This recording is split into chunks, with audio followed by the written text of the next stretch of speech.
नमस्कार दोस्तों, आज की इस वीडियो में हम लोग जानेंगे कि विराम चिन्ह क्या है और इनका प्रयोग कैसे और कहाँ पर किया जाता है। ये वीडियो डीएलएड फोर्थ सेमेस्टर के लिए है, जिसका सब्जेक्ट है आरंभिक स्तर पर भाषा और गणित का विकास। तो आइए शुरुआत करते हैं। विराम चिन्हों के बारे में जानकारी प्राप्त करते हैं हम और आप मिलकर अध्ययन करते हैं कि विराम चिन्ह क्या हैं, कैसे यहाँ कहाँ पर इसका प्रयोग किया जाता है। तो विराम का मतलब ही होता है रुकना, अर्थात रुकावट पैदा करना।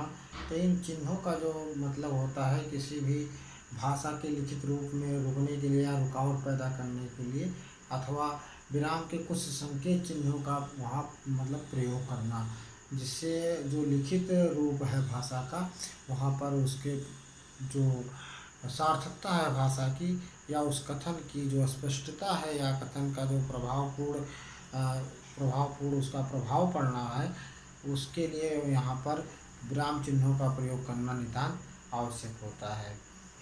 तो आइए इस वीडियो में जानते हैं कि विराम चिन्ह क्या है और कहाँ पर इसका कैसे प्रयोग किया जाता है। पढ़ने की जो प्रक्रिया है इसको पूर्ण तभी माना जा सकता है जब उसका समुचित रूप में अर्थ ग्रहण कर लिया जाए या उसका अर्थ समझ लिया जाए। तो विराम चिन्हों का प्रयोग या विराम चिन्हों का ज्ञान होना नितांत आवश्यक होता है, क्योंकि संवाद में जो भी विराम चिन्ह आते हैं उसका अगर अर्थपूर्ण अभिव्यक्ति ना कर पाया जाए तो उसका अर्थ सामने वाले के समझ में नहीं आएगा और वो हमारा कथन या वक्तव्य बेकार जाएगा। तो विराम चिन्ह जो होता है, तो विराम चिन्ह क्या है? विराम चिन्ह का अर्थ होता है रुकना, अर्थात भाषा के लिखित रूप में रुकने अथवा विराम के लिए कुछ संकेत चिन्हों का जो प्रयोग किया जाता है उसे क्या कहते हैं? विराम चिन्ह कहते हैं। विराम चिन्ह के द्वारा जो है वो कथन में स्पष्टता आती है और उसका जो प्रभाव है वो पूरी तरह से सामने वाले के ऊपर पड़ता है। तो जैसे एक कथन है, रोको मत जाने दो, अर्थात ये कथन जो है अगर हम विराम चिन्ह का प्रयोग ना करें तो रोको मत जाने दो, इसका देखिए जो यहाँ पर रोको मत के बाद हम लोगों ने जो अल्प विराम का यहाँ प्रयोग किया गया है, रोको मत जाने दो, ये दो वाक्य दो भागों में बट गया है, रोको मत और जाने दो, दो भाग हो गए हैं इसके। तो इसमें जो निषेध हो रहा है वो मत शब्द निषेध कर रहा है, तो इस मत का जो है किसके लिए विरोध हो रहा है? निषेध हो रहा है रोकने के लिए, रोको मत, अर्थात उस व्यक्ति जो भी व्यक्ति जा रहा हो उसको ये जो कहा गया, जिसके लिए भी कहा गया उसको वो व्यक्ति कहता है रोको मत जाने दो, अर्थात वो जा रहा है तो उसको जाने दो, उसको रोकिए मत। और उसी में देखिए जब विराम चिन्हों का प्रयोग कहीं अतिरिक्त हो जाता है तो कैसे उसका अर्थ बदल जाता है। दूसरी तरफ क्या कहा गया? रोको मत जाने दो, अर्थात वहाँ पर उसका भाव बदल गया। रोको मतलब कि उसको मत जाने दो, उसको रोक लो, जाने ही मत दो। तो देखिए शब्द वही हैं, लेकिन विराम चिन्हों का जो प्रयोग है वो थोड़ा सा हटके अगर कर दिया लिखित रूप में तो क्या होगा? उसका भावार्थ बदल गया। तो इस तरह से जो इसके चिन्ह हैं, चिन्हों का, प्रतीक चिन्हों का या विराम चिन्हों का यदि प्रयोग गलत जगह पे हो जाए तो उसका भावार्थ, उसका निष्कर्ष बदल जाता है। आइए देखते हैं कि विराम चिन्हों का प्रयोग या विराम चिन्हों के प्रकार या भेद कितने होते हैं। तो आप लोग देख रहे हैं इस डिस्प्ले पे कि विराम चिन्ह में अर्ध विराम हो गया। विराम चिन्ह यहाँ पर 15 तरह के बताए गए हैं, जिनमें से पहला हो गया आपका अर्ध विराम। वीडियो थोड़ा सा कम आ रही है, इसको देखते हैं। ये देखिए सबसे पहला है अर्ध विराम, और उसके बाद क्या है? प्रश्नवाचक, इसको थोड़ा सा सही कर देते हैं। और तीसरे नंबर पे है अल्प विराम, चौथे नंबर पर है अवतरण, पाँचवें नंबर पर है पूर्ण विराम। उसके बाद फिर ऊपर से आ जाइए, छठे नंबर पर है विस्मयादिबोधक, सातवें नंबर पर है कोष्ठक, आठवें नंबर पर है योजक चिन्ह, और नौवें नंबर पर है त्रुटिपूर्ण या त्रुटिपूरक चिन्ह, और 10वें नंबर पर है संक्षेप सूचक, यानी कि थोड़ा कम। और आइए देखते हैं 10वें के बाद आ जाता है 11वां। 11वें में आपका आता है, इसको ऐसे कर लेते हैं, 11वें में आता है आपका निर्देशक या डैश। और 12वें में आता है अपूर्ण विराम। 13वें नंबर पर आता है समानता सूचक अर्थात बराबर। और 14वें नंबर पर आता है लोप। और जो आखिरी या अंतिम जिसको बोल सकते हैं वो क्या है यहाँ पर इतिश्री यानी कि समाप्त। तो इस प्रकार से 15 प्रकार के विराम चिन्हों का आ, हम लोग अध्ययन करेंगे। आइए बारी बारी से हम लोग जानते हैं कि विराम चिन्ह में सबसे पहले जैसे अर्ध विराम है, तो अर्ध विराम क्या है, इसकी परिभाषा क्या है, ऐसे कर कर के हम लोग एक एक का अलग अलग से अध्ययन करेंगे। अर्ध विराम पहला देखते हैं। अर्ध विराम अर्थात जैसे कि कोई वाक्य पूर्ण हो जाता है तो पूरा पूरा विराम हो जाता है, उसमें थोड़ा देर के लिए हम रुकावट या ठहराव कर लेते हैं। किंतु जब वाक्य पूरा नहीं हुआ है अर्ध विराम, तो अर्ध विराम जो होता है वो पूर्ण विराम से कम समय के लिए उसमें ठहराव दिया जाता है। और इसका प्रयोग जो है वो इस प्रकार से किया जाता है जैसे कि आप डिस्प्ले पे देख रहे हैं कि जो नाम को संज्ञा कहते हैं, यथा विवेक से हिमालय, और कोई जगह का नाम दे दिया जैसे कानपुर, लखनऊ, इस तरह से।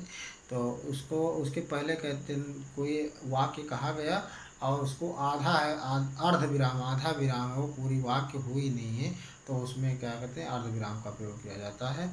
तो जैसे क्या अगर किसी नाम स्थान को या ऐसी वस्तु के नाम को संज्ञा कहते हैं, तो संज्ञा कहते हैं यथा, मतलब इसके आगे अभी वाक्य संज्ञा कहते हैं यथा, मतलब कि संज्ञा कहते हैं तो बता तो दिया गया किंतु अभी वाक्य पूरा नहीं हुआ है, तो इसका प्रयोग क्या होता है आधे में किया जाता है। अर्ध विराम इसका नाम, इसलिए अर्ध विराम आधा विराम होता है।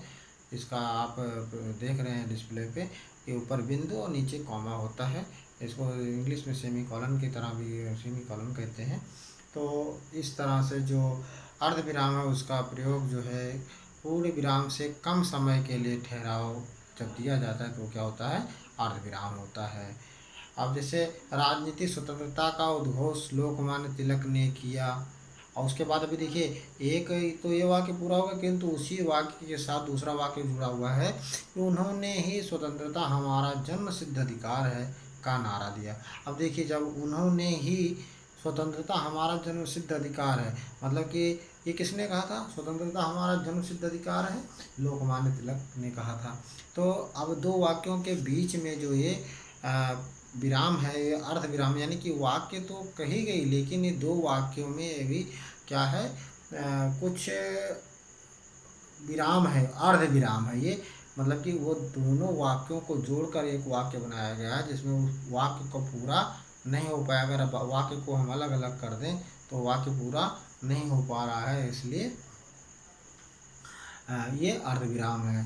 दूसरी चीज़ आती है प्रश्नवाचक चिन्ह। प्रश्न का मतलब ये प्रश्न मतलब कब, कहाँ, क्यों, कैसे, क्या इत्यादि शब्द जब आ जाते हैं वाक्य में तो क्या होता है प्रश्नवाचक चिन्ह होता है। प्रश्नवाचक सूचक या प्रश्न सूचक वाक्य कहलाता है। जैसे तुम्हारा पता क्या है, यानी क्या शब्द आ गया इसमें, तो क्या, कब, कहाँ, कैसे, कौन इत्यादि जब शब्द आते हैं तो उसमें क्या होता है प्रश्नवाचक चिन्ह लगाते हैं या प्रश्नवाचक वाक्य वो होता है। तीसरी बात आती है अल्प विराम। देखिए एक विराम हो गया, फिर विराम मतलब पूर्ण विराम, फिर अल्प विराम और उसके बाद अर्ध विराम। तो पूर्ण विराम जो होता पूरा पूरा, अभी पूर्ण विराम हम लोगों ने पढ़ा नहीं, अभी आगे पढ़ रहे हैं, तो उसमें क्या है अर्ध विराम क्या पूर्ण विराम से कम समय में, उससे आधा समय लगता है अर्ध विराम में। और जो अल्प विराम होता है वो अर्ध विराम से, यानी कि पूर्ण विराम से आधा अर्ध विराम में और अर्ध विराम में उसका भी आधा जब समय लगता है वाक्य के मध्य में, अर्ध विराम से भी कम समय में जब ये विराम का प्रयोग किया जाता है तो जो अर्ध विराम का समय लगता है, अर्ध विराम में जो समय लगता है उससे भी इसमें कम समय दिया जाता है, कम समय या कम ठहराव, कम देर का या कम समय का ठहराव लिया जाता है, तो होता है अल्प विराम। यानी कि कॉमा जहाँ पे होता है, जैसे भागो भागो आतंकवादी आ गए हैं, हाँ, यानी कि जो भागो भागो शब्द है उसके बीच में जो दो बार भागो भागो कहा गया, या उठो उठो चलो सुबह हो गई, तो क्या है, उठो उठो सुबह हो गई, यानी कि उठो उठो, उसमें दो शब्द जो आए उसमें दो बार जो कामा लगा उसको क्या है, वो अल्प विराम है। तो इस प्रकार से ये अल्प विराम है। देखिए चौथा जो विराम चिन्ह है अवतरण है। अवतरण को उद्धरण के नाम से भी जानते हैं। तो अवतरण जैसा कि नाम से ही स्पष्ट हो जाता है कि अवतरण यानी अवतरित हुआ है, यानी कि किसी के मुख से या मुख बिंदु से, मुखार बिंदु से ये चीज़ अवतरित हुई है, किसी के द्वारा कोई शब्द कोई वाक्य कहे गए हैं। तो ऐसे शब्द वाक्य जो कहे जाते हैं तो किसी ज्ञानी पुरुष के, महापुरुष के, तो उसको एक इन्वर्टेड कामा में या अवतरण, उसको उद्धरण के नाम से जानते हैं। जैसे यहाँ पे हम लोगों ने पढ़ा या पढ़ रहे हैं कि तिलक ने कहा स्वतंत्रता हमारा जन्म सिद्ध अधिकार है, यानी कि ये किसने कहा था, बाल गंगाधर तिलक ने कहा था। तो बाल गंगाधर तिलक ने कहा था स्वतंत्रता हमारा जन्म सिद्ध अधिकार है और हम इसे लेकर रहेंगे। तो यहाँ पर जो स्वतंत्रता हमारा जन्म सिद्ध अधिकार है, ये कथन है किसी के द्वारा। तो इसको हम जो लिखेंगे तो ये लिखेंगे डबल कामा में या सिंगल कामा में, तो क्या हो जाएगा, एक वक्तव्य हो जाएगा किसी का कहा हुआ। यह अवतरण है, ये उद्धरण है। इसको इन्वर्टेड दो कामा दोनों ऊपर से लगे रहते हैं, ऐसे जो लगे होंगे उसको उद्धरण या अवतरण चिन्ह के नाम से जानते हैं। पूर्ण विराम, जैसा कि पहले भी बताया था कि पूर्ण विराम का मतलब है कि वो वाक्य पूरी हो गई, चाहे वो सरल वाक्य हो चाहे मिश्र वाक्य हो, यानी कि मिली हुई या संयुक्त कई वाक्यों से मिल के बनी हो। तो इस तरह से जो सरल वाक्य, जैसे एक है इसमें लिखा हुआ है राम स्कूल जाता है, अर्थात राम स्कूल जाता है, ये काम पूरा हो गया, वो स्कूल जाता है, उसमें कोई रुकावट नहीं है। तो ये क्या है, पूरा है, उसका काम पूरा हो रहा है, यानी कि स्कूल वो जा रहा है। तो इसके बाद में हम पूर्ण विराम लगाएंगे। दूसरी इसी में एक एग्जाम्पल और एक उदाहरण देख लेते हैं। मुझे विश्वास है कि भारत हमेशा उन्नति करता रहेगा, यानी कि इस वाक्य में भी ये मान लिया मिश्र वाक्य है, संयुक्त वाक्य है, मिश्र वाक्य, दो वाक्यों को मिला के बनाया। मुझे विश्वास है, यानी कि एक वाक्य हो गया, दूसरा हो गया भारत हमेशा उन्नति करता रहेगा। तो इसको जोड़ के बनाया गया कि मुझे विश्वास है कि भारत हमेशा उन्नति करता रहेगा। तो इसमें भी क्या हुआ, ये सरल वाक्य है, या इसको यूँ कहें कि संयुक्त वाक्य है, मिला हुआ वाक्य है। तो इसमें भी ये पूर्ण विराम, यानी कि इसके आखिरी में जो हम विराम चिन्ह लगाएंगे वो किसका होगा, ये वाक्य के अंत में लगेगा और इसमें पूर्ण विराम, इसको ये पूर्ण विराम होगा, यानी कि वाक्य हमारे यहाँ पे समाप्त हो रहा है। अगली बात आती है, अगला उदाहरण आता है, अगला विराम चिन्ह आता है विस्मयादि बोधक, यानी कि विस्मय यानी कि संदेह है या आश्चर्य है, हर्ष यानी कि खुशी है या कोई शोक है। तो इस तरह के जब इस वाक्य में ऐसे शब्द आएंगे कि जहाँ पर आश्चर्य होगा या खुशी होगी या दुख होगा या फिर बहुत ज़्यादा उत्साहित हो जाएगा व्यक्ति, तो क्या वो वाक्य कौन सा वाक्य कहलाएगा, विस्मयादि वो वाक्य कहलाएगा। और उसका जो चिन्ह लगेगा उसको बोलेंगे विस्मयादि बोधक चिन्ह। जैसे इसमें लिखा हुआ है इस एग्जाम्पल में, अरे बेचारा बेसहारा है, यानी कि अरे यहाँ ये अचंभा माना जा रहा है, आश्चर्य माना जा रहा है कि एक बेचारा कोई व्यक्ति है जो बेसहारा है। और दूसरे वाक्य में दिया गया नहीं, वो ऐसे नहीं मर सकता, यानी कि यहाँ पर क्या है, यहाँ पर भी आश्चर्य है कि वो ऐसे नहीं मर सकता है, वह ऐसे नहीं मर सकता, अर्थात वो व्यक्ति हृष्ट पुष्ट होगा, कहीं से कोई बीमारी से ग्रसित नहीं होगा, या वो व्यक्ति ऐसे नहीं मर सकता, या कुछ उसका लेन देन होगा कि वो कह रहा होगा कि हमें बिना कि वहाँ उसके लेन देन को पूरा किए हुए नहीं मर सकता।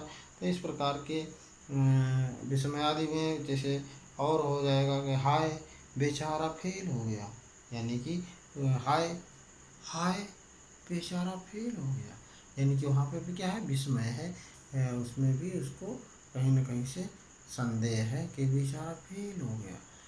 तो इस तरह से इसको जो वाक्य आएंगे उनको विस्मयादि बोधक चिन्हों के द्वारा पूरा किया जाएगा। तो इन चिन्हों के साथ अभी 6 इसमें से 6 जो है हम लोगों ने विराम चिन्हों का अभी तक अध्ययन किया। आगे विस्मयादि बोधक के बाद आता है आपका निर्देशक या डैश, जो कोई निर्देश दिया जाता है किसी को, तो उसको डैश के नाम से भी जानते हैं। आइए देखते हैं डैश या निर्देशक चिन्ह के बारे में।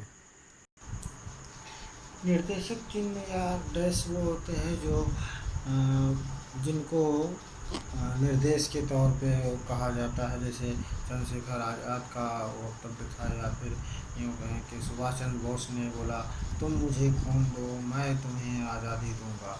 अर्थात तो इसमें क्या है, एक निर्देश था, एक अनुरोध था इसमें।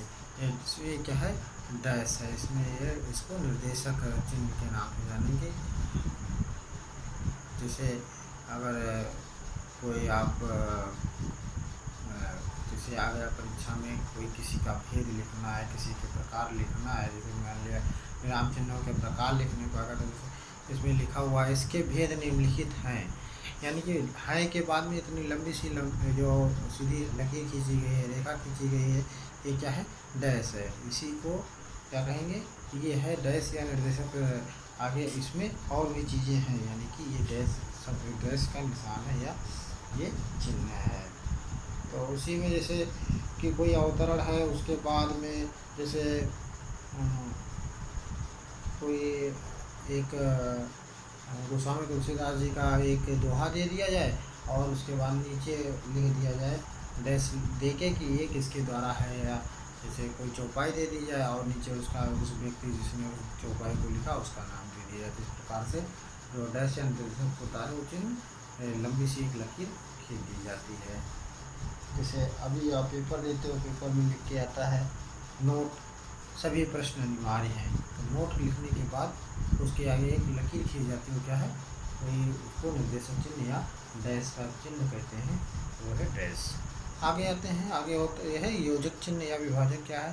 जैसे हम लोग संवाद की भाषा में 1/3, 1/4, या कहते हैं कि लक्ष्मण परशुराम संवाद, तो 1/3 अगर लिखेंगे तो बीच में एक लकीर खींचेंगे, 1/4 लिखेंगे तो उसमें बीच में एक लकीर खींचेंगे। तो इस प्रकार से जो लकीर होगी या जो लाइन खींचेंगे, रेखा खींचेंगे, उसको क्या बोलेंगे, योजक चिन्ह या विभाजक चिन्ह। जैसे प्रयोग स्थल, माता पिता, या रात दिन, या दिन रात, इस तरह से ये क्या होंगे, योजक चिन्ह कहलाएंगे।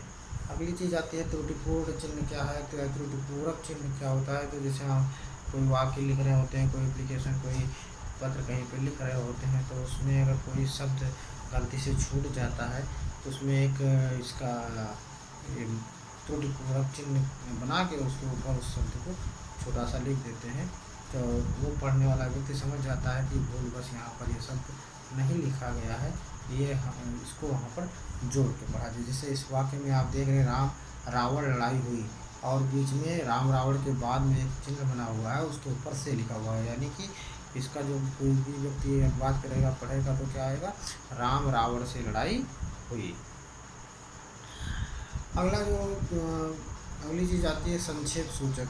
कभी कभी देखा हम लोगों ने कि जब कहीं पर आजकल अधिकतर छोटे शब्दों में लिखकर, छोटे शब्दों में लिखकर बड़ी बात कहते हैं। जैसे मापा है, मध्य प्रदेश हो गया, पूरा मध्य प्रदेश न लिख करके माँ बिंदी लिख दी।